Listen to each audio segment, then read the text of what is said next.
Hey, what's up, everybody? Welcome to another edition of Fireplace Friday. Not wearing the Fireplace Friday customary shirt today because it's in the wash. But I do have my Master Chimney Sweep shirt on, which I'm very proud of. I own 3 of them. I'm so proud. The exact same shirt. The Master Chimney Sweep is a new certification to honor those who have put a lot of time into education, time in the industry, things like that.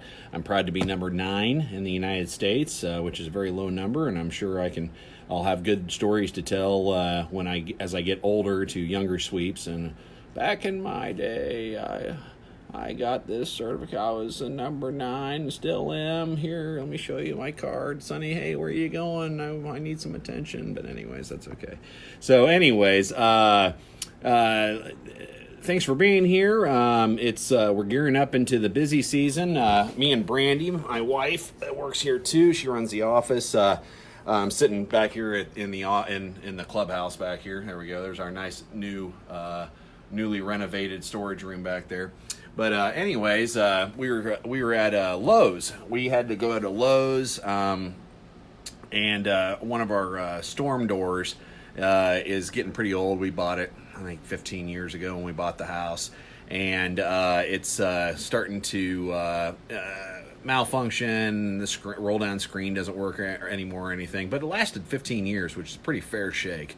And it's a Larson door, so we went back to Lowe's and went in there and looked at some doors. We liked what we saw. I had taken the measurements, but they wanted to send out their own measurement crew, and that's fine. That's a good idea. It cost us a fee, to have a gentleman come out and measure. It was very convenient. He showed up, measured. We got charged the fee, then we went back, and the fee gets applied towards the purchase of the doors. So, but while we were in there, Brandi saw a neat little sign that said Windows by Thanksgiving or something like that. And it had a date. If you order your doors by a certain time, then you'll have them installed by Thanksgiving. That's their little pitch, which got her thinking, hey, we should do something like that because it reminds people, and obviously a lot of people want their windows done before the holiday so they can show them off, or they open and close easily for when family comes over or what have you. So it's very similar with chimney cleaning. As the weather gets colder, people start thinking about using their fireplace, so they try to use their fireplace, and people aren't very maintenance savvy. I know I'm not sometimes. I try to be. And so they'll call at the last minute, and they've got a bunch of people coming over. The holidays can be stressful, and they're always put back on how far out chimney sweeps are booked.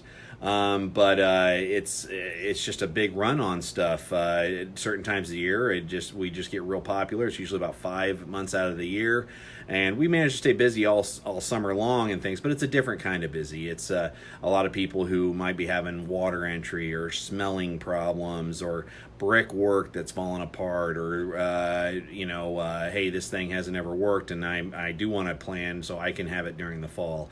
And then during the fall, it's usually the immediate stuff, or hey, I wanted to wait until fall to get this done, which spring and summer is always the best time to get things done. Get your furnace checked out, make sure the heat works, things like that. That way when you go to use it, it works. So anyways, so what we're saying is you should go ahead, if you're planning on getting this stuff done or you're wanting to use your fireplace, go ahead and get it checked out, because right now we can still get to you before Thanksgiving, but that will not last long. So chimneys before Thanksgiving, but it will not last long. Okay, so hey, I've got a like and a heart. See if I can't see who that is, but whoever it is, thank you. So let's talk about what we do and what chimney sweeps should be doing when they come out. I was reading a deal the other day. I can't remember if it was Facebook or if it was just a conversation, but a chimney company had booked an appointment, or was booking an appointment, and they give people options on their inspections. They go, hey, if you'd like, you can have a level 1 inspection, and that's just a visual. We're going to come out, we're going to shine a flashlight up this thing and see what's going on, or we can set you up with a level 2 inspection, which includes all these things plus a camera. Now, level 2 inspections aren't necessarily deemed unless it's a real estate transaction or an appliance change out, or you know, someone feels that it should be done. We do a lot of level 1s with a tap into a level 2, and then we do level 2s where they're deemed properly. We don't charge any extra. They're very, very similar, but basically it's more of a label. But you know, sometimes you got to tap into things, and we document it a little different or what have you. But let's talk about the biggest aspect in most people when they say a level 2. Level 2 is the camera aspect. Looking up a chimney or down a chimney with a flashlight, I'm sorry, you aren't going to be able to see a whole lot. It's kind of like looking down a pipe and saying, hey, I'm going to see every little aspect or every little flaw, or maybe a crack in the piping system, or maybe an area that's missing or rusted out or something like that. And that's, you just can't see down a hole, you know, and shine a little flashlight down it and tell a whole lot. It's kind of like going to your doctor, and your doctor looks and he says, might be something going on, but we need to run a scope. Well, we're going to go ahead and run a scope in our company either way. We want to scope every single chimney we can because we want to make sure we're doing a very thorough job. So it's part of our service. We don't charge extra for it. It's just part of the service. Let me show you what one of our cameras looks like. Now, over the years, I've bought many of these cameras. They come from a company called Esteban. Shout out to Tom and Esther Urban. They're awesome.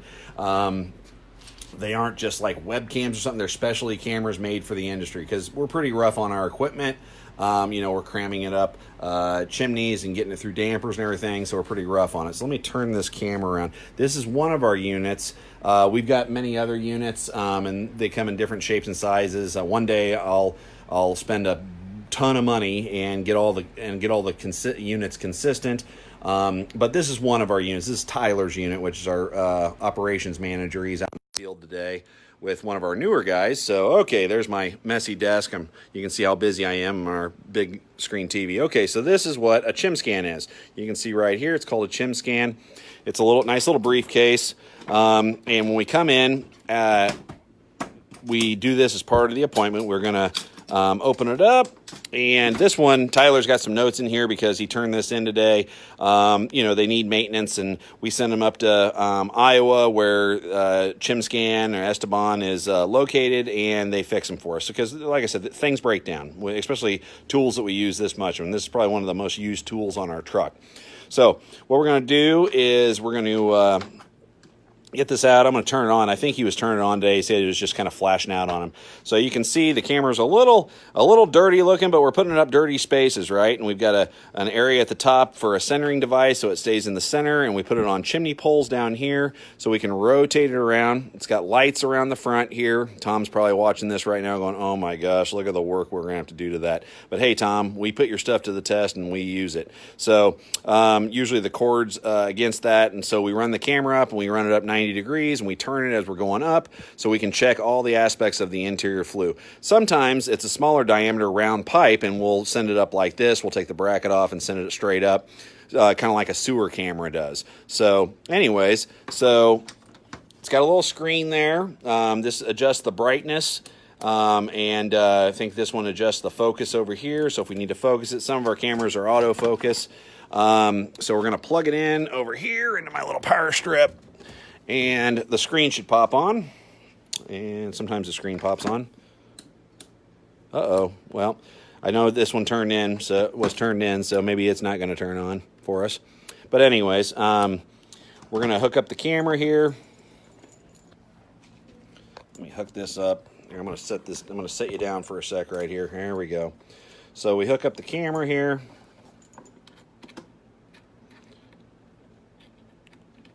Oh, wrong side. Sorry. Boy, Jeremy does this all the time anymore, doesn't he? Let's see here. Got to get out in the field a few days. I'm getting soft. Okay. Then we're going to plug this side in.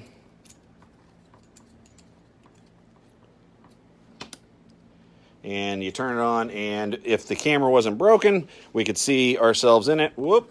Sorry. There we go. Rotate your phone. We could see ourselves in it, and we run the camera up through there. Lights will pop on at that point, and everything will work. So let's see here. Hey, there we go. So anyways, so that's how a chim scan works. You want to make sure whatever company you're having is running one of these and they're taking photos, still photos, and showing you the damage, not just telling you about damage inside of it and inside your chimney and explaining things. One thing we'll do is when we run this up, we start in the firebox, maybe look at some stuff, and then we run it up through the damper and we check the smoke shelf for critters or damage or a lot of debris, see how, if we cleaned it, see how well we did. And then we check the smoke chamber. A smoke chamber is like the upside down funnel before you hit the flue lining. A lot of people will zip right by the smoke chamber and up into the flue liner. I did it for years until I started noticing most of the house fires that I was going to. When people had house fires, we were going out for insurance companies or what have you. Most of them happened in the smoke chamber because the smoke chamber doesn't have proper clearances and it's areas where you can't see through it. So we always scan the smoke chamber looking for holes and maybe missing coating, stuff like that, and then up into the flue lining where we're looking for cracks, gaps, voids, anything bad where flue gases can leak. Then we'll get up to the top, and sometimes we'll even check the chimney cap a little bit and make sure everything's cool up there if we can't access the top safely. So at any rate, just wanted to explain kind of that aspect of the chimney inspection process to you. And hey, Lewis, how's it going, man? He's watching right now. Good to see Lewis. We've known each other since, geez, I think kindergarten, forever. So at any rate, it's Friday. And it's Fireplace Friday, and that means the weekend's upon us. We'll be working a little bit tomorrow. This time, hey, Daniel Hodgson, nice. How you doing, man? Sweep Safe out of the UK. Good guy. Really knowledgeable person over there. If anybody wants to follow the Sweep Safe out of the UK and check out European chimney sweeps. At any rate, it's going to be a great weekend. I think we might be having a little bit of rain on Sunday, but I'm going to enjoy it. Got to come in and work a few hours with the guys tomorrow to get ready for next week, and that's it. So if you have any comments or anything, make sure you leave them. If you want to hear a topic, give us a call, let us know, Facebook us, like everything, like this video, please, so I feel that I'm doing a good job on them. Okay, have a great weekend, and we'll see you next Friday for Fireplace Friday.